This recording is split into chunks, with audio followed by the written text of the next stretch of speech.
Sam. Bonjour. Merci d'être venu aujourd'hui pour cet atelier intitulé Dieu est-il démodé? Non. Vous pouvez rentrer, la réponse est non? Non, certain.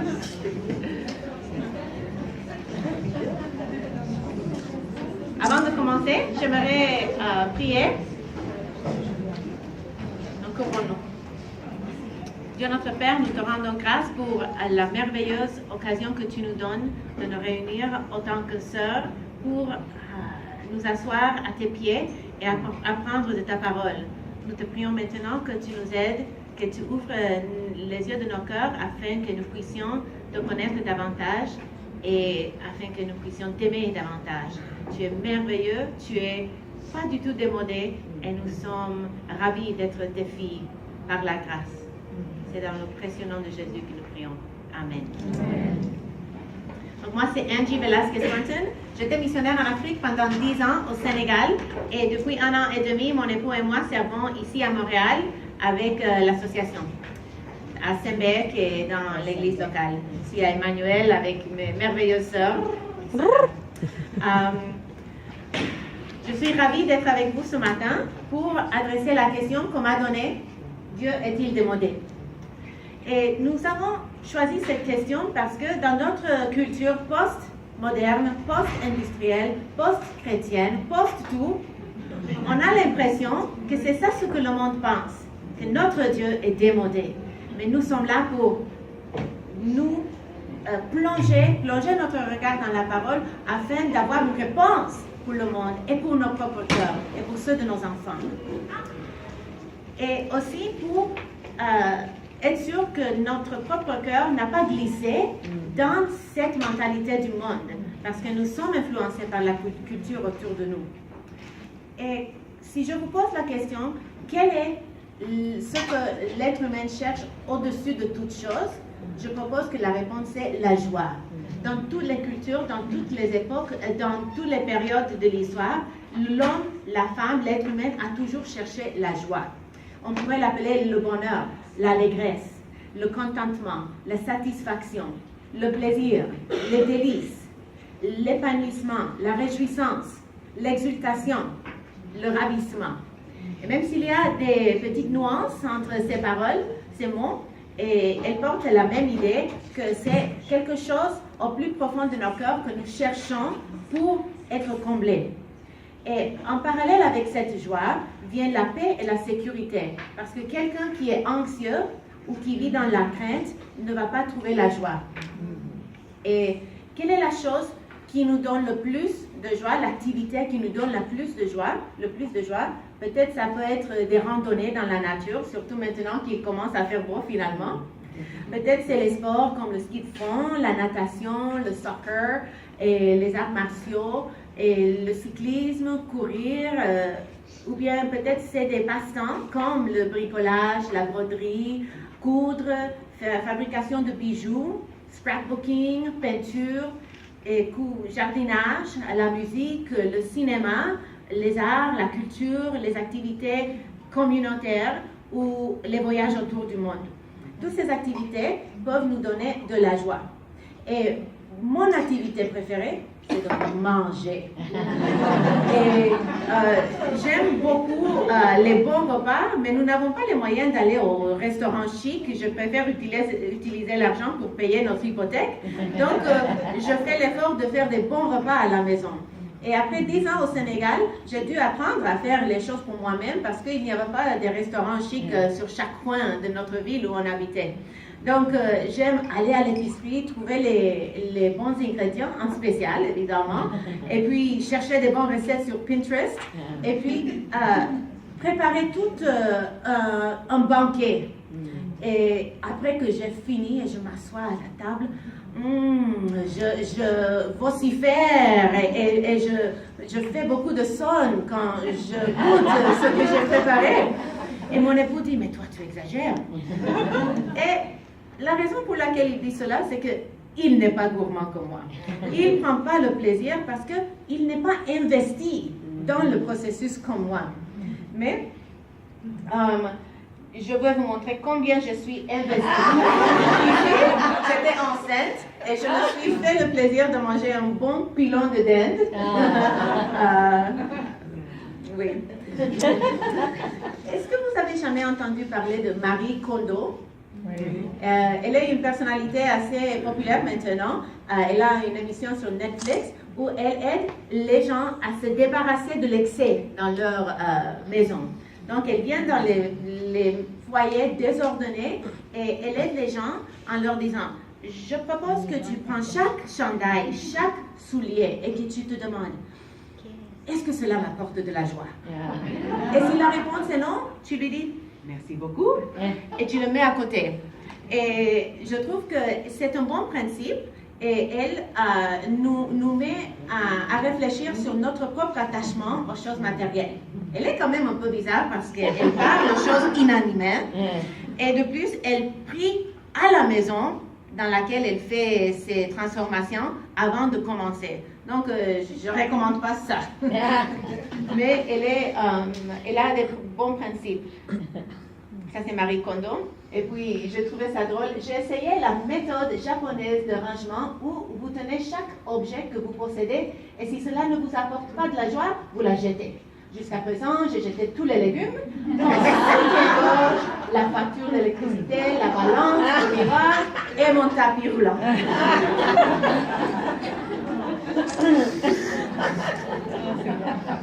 Pourtant, Marie Kondo a raison que nous ne devons pas nous attacher à nos biens matériels.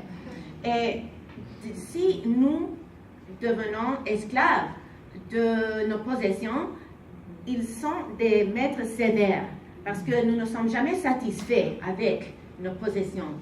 Et j'aime me rappeler que tout ce qui m'appartient, tôt ou tard, va finir dans un dépotoir. Tout. Et j'essaie de rappeler cela à mes filles quand elles commencent à se chicaner parce que non, ça c'est à moi, non, ça c'est à moi. Et nous ne devons pas chercher notre joie dans les choses éphémères. Donc, la première question qu'on se pose dans cet atelier, c'est qu'est-ce que l'homme cherche avant tout? Et c'est la joie. Ça, c'est une réponse facile. La deuxième question est un peu plus compliquée et c'est qu'est-ce que l'être humain fait pour atteindre ce qu'il cherche? Et dans notre société, nous voyons que ceux qui ne connaissent pas le Seigneur cherchent la joie dans l'alcool, les drogues, la porno, le sexe, les jeux vidéo, les voyages autour du monde, les sports extrêmes, la nourriture, la dernière mode et le succès professionnel, et même dans les époux, les enfants, les petits-enfants, les œuvres sociales, l'altruisme et la religion.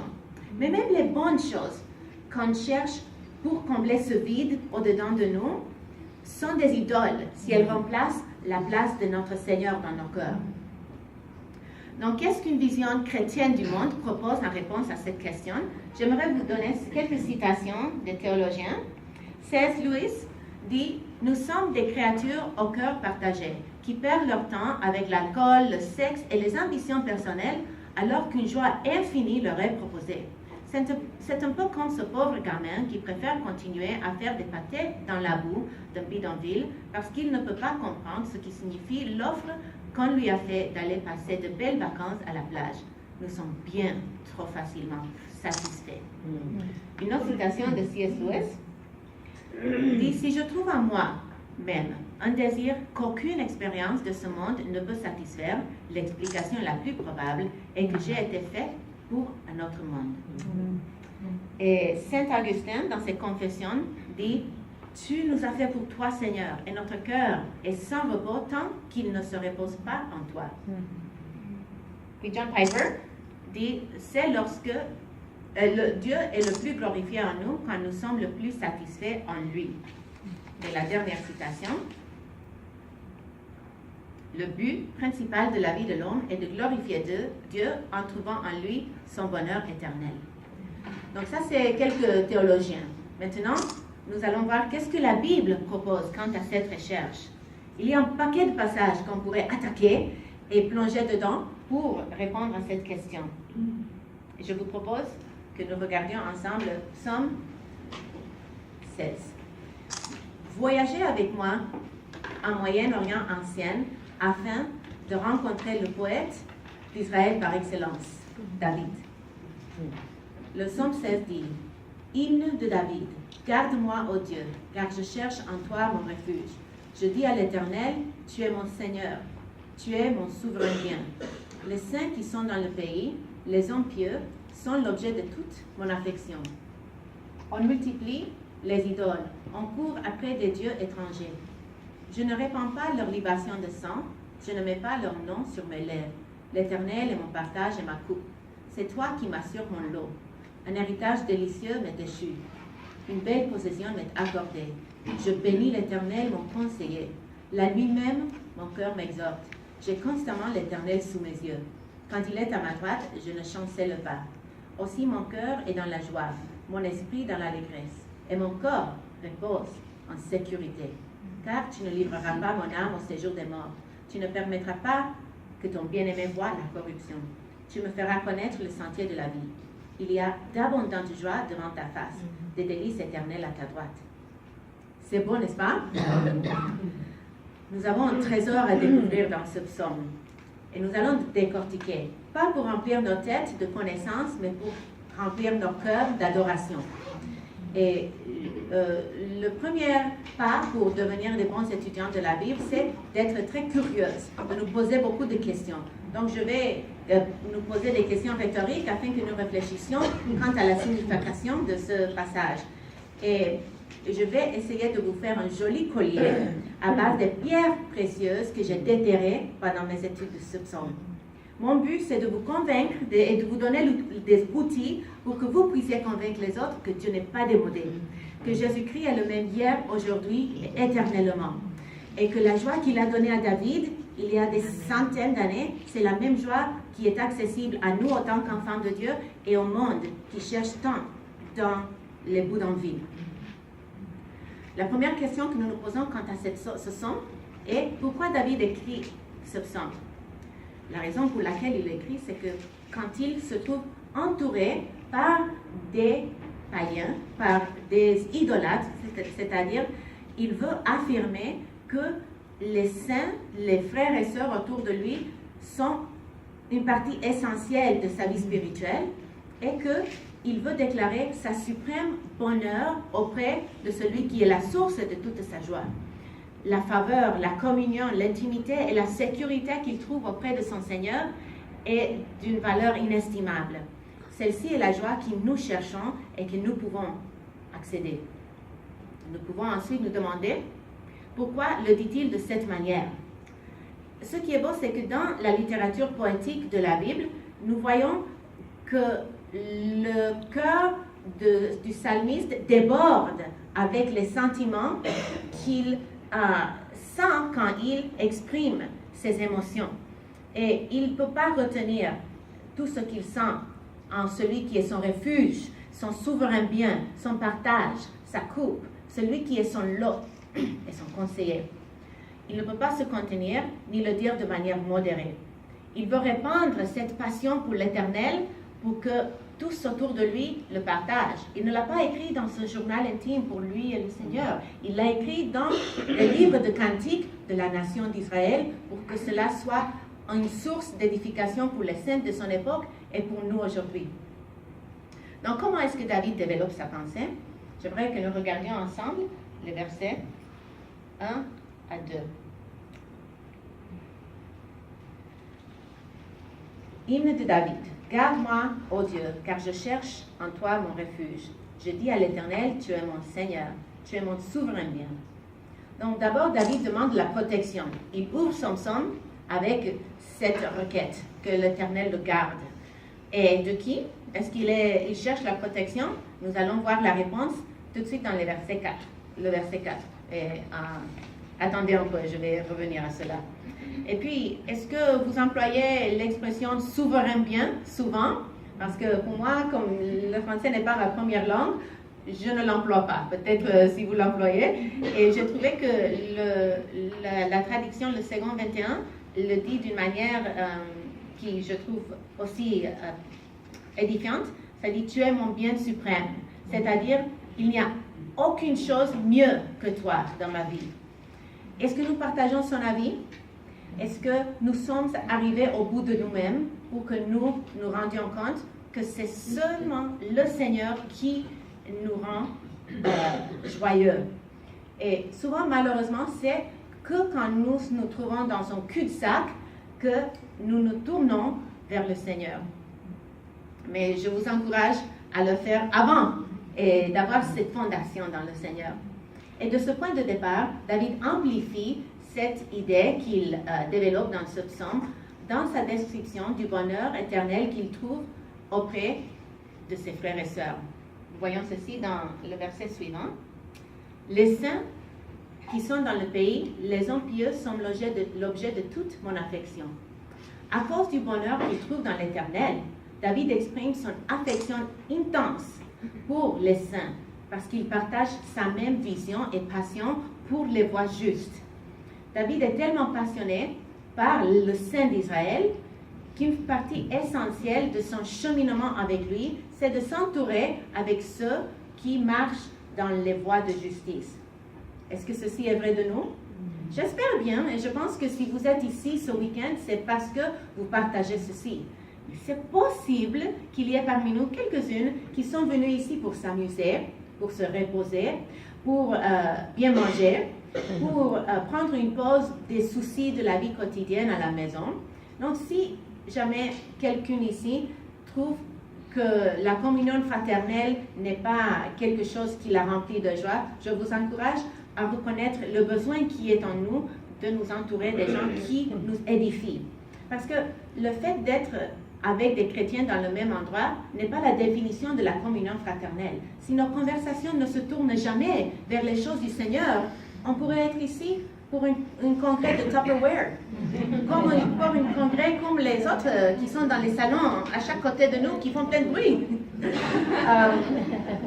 Donc, que nos frères, que nos sœurs en Christ soient une source de joie pour nous et qu'ils nous trouvent une source de joie pour eux parce que nous le pointons vers le Seigneur. Le verset 4 continue. On multiplie les idoles, on court après les dieux étrangers. Je ne répands pas leur libation de sang, je ne mets pas leur nom sur mes lèvres. David contraste son amour pour les frères et sœurs avec son dédain pour les idolâtres. Et dans ce contexte, ce n'est pas n'importe quel idolâtre, mais c'est des juifs syncrétistes qui avaient de leur bouche confessé l'Éternel, mais par leur vie avaient pris des idoles faites en bois, en or, en argent, et ils avaient donné l'adoration à ces idoles qui ont des bouches mais qui ne parlent pas, qui ont des oreilles mais qui n'entendent pas, qui ont des yeux mais qui ne les voient pas, et qui ont des mains et des pieds mais qui sont impotents pour faire quoi que ce soit pour ceux qui les invoquent. Et David n'accepte pas que ces gens soient autour de lui. Il ne veut même pas citer leur nom parce qu'il voit combien ils corrompent la louange du vrai Dieu au sein du peuple d'Israël. David ne veut rien savoir ni prononcer leur nom. Dieu veut que son Église soit sainte. Le monde doit avoir une distinction entre nous et eux, parce que sinon, à quoi sert-il de nous dire que nous sommes le sel et la lumière si nous ne brillons pas, si nous ne goûtons pas? Devons-nous nous séparer du monde? Mais non. Mais le moment que le monde commence à influencer notre vie plus que nous les influençons, nous devons prendre garde, parce que c'est à ce moment-là que nous risquons de chuter. De plus, si nous avons des amis qui se disent chrétiennes, qui assistent à l'Église, mais qui vivent dans le désordre, nous avons une obligation auprès de eux et auprès du Seigneur d'aller vers eux, de les avertir qu'ils reviennent aux voies de l'Éternel. Et s'ils refusent, nous devons nous désassocier à eux, parce que de la mesure qu'ils s'éloignent des voies du Seigneur, ils nous influencent et ils rompent notre communion avec l'Éternel par leur témoignage qui est une honte pour nous auprès du monde. En 2 Thessaloniciens 3,15 dit « Et si quelqu'un n'obéit pas à ce que nous disons par cette lettre, notez-le et n'ayez point de relation avec lui afin qu'il approuve de la honte. » Donc le but de cette honte, ce n'est pas d'être méchant, mais c'est de revenir à sa raison, aider cette personne à revenir au Seigneur parce qu'il risque de perdre son âme. Parce que c'est ceux qui persévèrent à la fin qui seront sauvés. Pas ceux qui ont signé dans leur Bible il y a 15 ans qu'ils acceptaient le Seigneur et puis point final, ils pensent qu'ils ont leur billet gratuit au ciel. Mais c'est ceux qui vivent dans la sainteté et qui aiment la communion des saints et qui trouvent la joie dans l'Éternel, bien évidemment. L'Éternel est mon partage et ma coupe, continue David. C'est toi qui m'assures mon lot. Un héritage délicieux m'est échu. Une belle possession m'est accordée. Ayant exprimé son affection pour les saints, maintenant, David exprime son amour intense pour celui qui est la source de cette affection pour ses frères et sœurs. Car ce qu'il ressent pour son prochain découle de ce qu'il ressent envers son Dieu. Il le décrit d'un vocabulaire très coloré. Son partage est littéralement sa nourriture, son plat préféré. Et il ne le prend pas à sec. C'est sa coupe et sa boisson préférée. À l'université, j'avais une amie qui était mince et toute petite, elle n'aimait pas manger.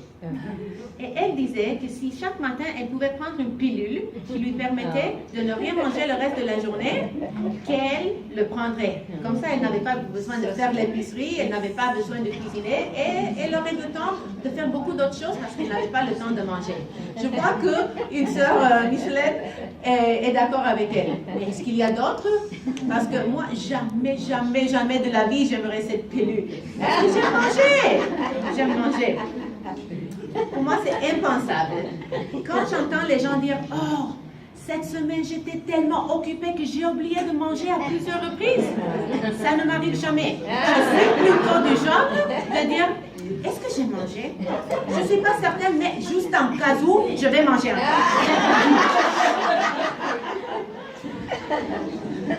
Dans ce verset, David déclare pas seulement qui est sa boisson et son plat préféré, mais il dit aussi que l'Éternel est son lot, ce qui est le plus précieux à lui. Et à l'époque, quand David était roi, il était l'homme le plus riche du royaume, n'est-ce pas? Pourtant, à mon sens, il ne trouvait pas son plaisir dans son palais et ses chevaux et ses chariots et toutes ses richesses matérielles, mais c'était plutôt dans la relation intime qu'il avait avec l'Éternel ici-bas, ainsi qu'avec la relation qu'il savait qu'il endurerait à jamais à cause de l'alliance que l'Éternel avait fait avec lui. C'est la promesse assurée de cet avenir qui donnait un rêve pour l'éternité à David, qui le préoccupait. Est-ce que nous sommes trop attachés aux choses de ce monde? Est-ce que nous nous accrochons à nos possessions, à nos voitures, à nos maisons, à nos linges, à nos choses d'ici-bas? Si c'est le cas, confessons cela à celui qui est notre partage, notre plus grande promesse, notre coupe, notre plat préféré. Et nous pouvons trouver la joie en sachant qu'il est notre tout. Versets 7 et 9 à 9 continue. Je bénis l'Éternel, mon conseiller. La nuit même, mon cœur m'exhorte. J'ai constamment l'Éternel sous mes yeux. Quand il est à ma droite, je ne chancelle pas. Aussi mon cœur est dans la joie, mon esprit dans l'allégresse et mon corps repose en sécurité. Donc quel est le résultat de sa méditation? C'est la joie, c'est la louange. Il bénit l'Éternel qui est son conseiller, celui qui lui donne tout, la sagesse, l'intelligence, la connaissance, même la foi pour croire et pour le connaître intimement. Et quand il se couche, David parle à lui-même. Il se rappelle de tout ce que le Seigneur a fait pour lui et il ne s'arrête pas là. Il garde l'Éternel sous ses yeux tout au long de la journée, pas seulement la nuit, pas seulement les 5 minutes avant de faire dodo. Il considère le Seigneur quand il va au travail, il amène le Seigneur avec lui. Quand il a besoin de conseils, il le cherche auprès de l'Éternel. Il reçoit l'aide de sa main constamment afin de ne pas chanceler. Et c'est ce que nous avons besoin aussi, n'est-ce pas? Faisons comme lui. C'est excellent avant de s'endormir de faire un bilan de la journée et de se demander, est-ce que j'étais patiente envers mon époux, avec mes enfants, envers mes collègues du travail, envers la personne qui conduisait mal devant moi en cours de travail? Est-ce que j'ai fait mon travail avec excellence ou est-ce que j'étais sur mon téléphone en train de regarder des bêtises sur les réseaux sociaux? Je ne sais pas si ça arrive jamais. Nous pouvons garder l'Éternel devant nos yeux constamment quand nous conduisons au travail, quand nous faisons l'épicerie, la vaisselle, la lessive. Maintenant qu'il fait beau, on met les habits sur la ligne, on peut écouter quelque chose d'édifiant comme la Bible sur une balade aux diffusions ou des enseignements bibliques sur une balade aux diffusions, podcast, ou de la musique de louange qui nous édifie, ou simplement réviser des versets bibliques que nous sommes en train de mémoriser. Nous avons beaucoup d'occasions dans la journée, des moments perdus que nous pouvons regagner, racheter pour le Seigneur. Et non seulement ça, nous pouvons inculquer à nos enfants l'importance de cultiver cette relation avec le Seigneur tout au long de la journée. Nos enfants ont besoin de plus qu'une prière de 3 minutes avant de faire dodo. Ils ont plus besoin de quelqu'un à qui on prie avant de manger. Nous devons leur inculquer que Jésus est avec eux quand ils partent à l'école, quand ils s'assoient pour le dîner et personne ne veut s'asseoir avec eux, quand ils vont à la récréation et personne ne veut jouer avec eux. Il faut qu'ils sachent que Jésus est avec eux, qu'il est leur meilleur ami, qu'il les trouve géniaux, qu'il les aime bien et qu'il est toujours leur compagnon quand personne d'autre est avec eux. Est-ce que c'est démodé de rassurer nos enfants de ce genre d'amour, de ce genre d'amis fidèles et tendres? Pas du tout, n'est-ce pas? C'est la meilleure chose que nous pouvons offrir à nos enfants.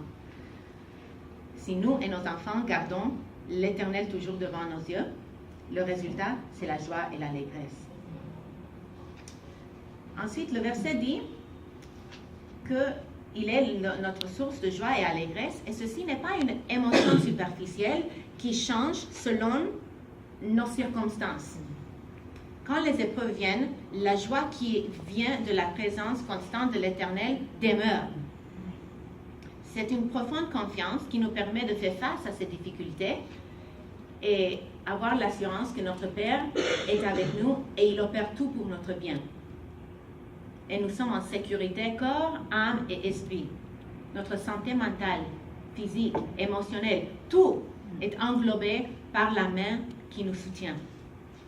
Verset 10, continue. Car tu ne livreras pas mon âme au séjour des morts, tu ne permettras pas que ton bien-aimé voie la corruption. Donc David continue à développer l'idée de son entière confiance en celui qui prend soin de lui, même après sa mort. David est convaincu qu'après sa mort, il passera directement dans la présence de celui qu'il a tant aimé.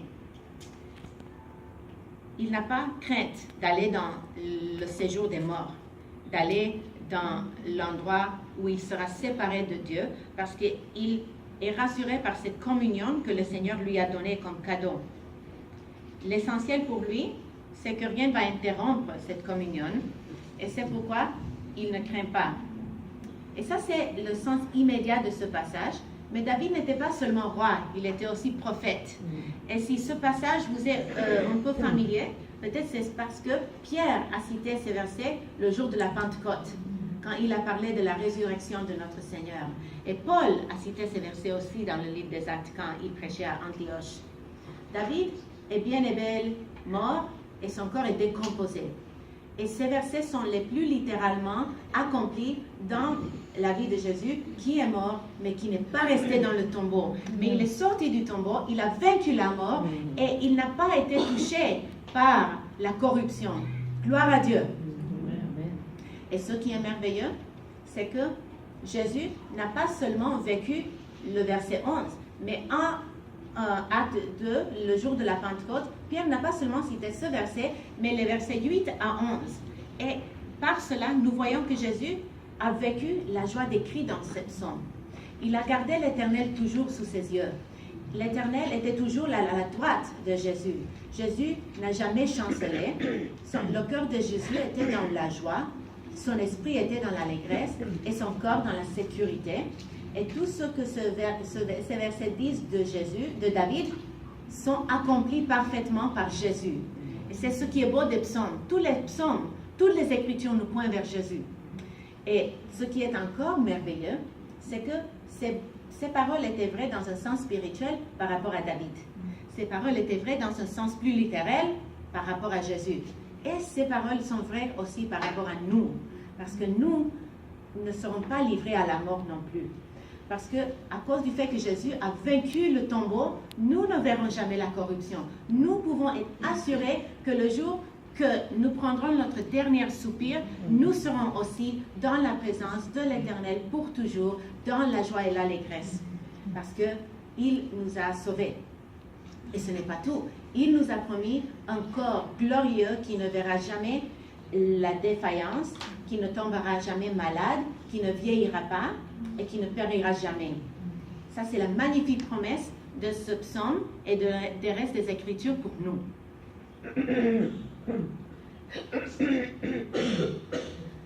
Le verset 11, je vais dépasser, dit « Tu me feras connaître le sentier de la vie. Il y a d'abondantes joies devant ta face, et délices éternelles à ta droite. » Le dernier verset est le verset culminant de notre passage. Et après tout ce que David vient de nous dire, il fait ressortir la joie ineffable qu'il trouve dans l'Éternel. Il termine avec des mots qui parlent du présent et du futur. Et ceci, je trouve très relevant par rapport à notre discussion parce que j'ai appris récemment que les Québécois qui ne connaissent pas le Seigneur ne veulent pas que tu leur parles de l'au-delà. Ils veulent que tu leur parles de maintenant. Qu'est-ce que Dieu peut faire pour moi aujourd'hui? Et si tu le dis, ah, mais un jour, quand tu seras devant lui, tu seras sauvé, ils disent, oui, mais qu'est-ce que ça n'a rien à voir avec ma vie quotidienne. Mais c'est faux que la vie chrétienne n'a rien à voir avec le quotidien parce que la joie et l'allégresse de laquelle David parle dans ce psaume est pour nous aujourd'hui. Et c'est ce qui nous donne le carburant pour nos vies, pour faire face à nos épreuves. Il est convaincu que Dieu le gardera de l'abîme et il exprime sa foi que l'Éternel le fera connaître le sentier de la vie ici-bas et qu'il le conduira jusqu'au bout. David trouvera quoi au-delà? Dans l'au-delà, abondante joie devant sa face, des délices éternelles à sa droite. Dieu n'est pas démodé parce que ses promesses ne sont pas seulement pour l'au-delà, mais pour le présent, pour maintenant. Le mot hébreu pour délice veut littéralement dire être rassasié, manger et boire à sa faim. Et je ne sais pas vous, mais je sens comme si j'ai passé la plupart de ma vie au régime. Et je me dis qu'un jour, ça sera merveilleux d'aller auprès du Seigneur et d'être au souper de l'agneau et de ne pas penser à ma taille.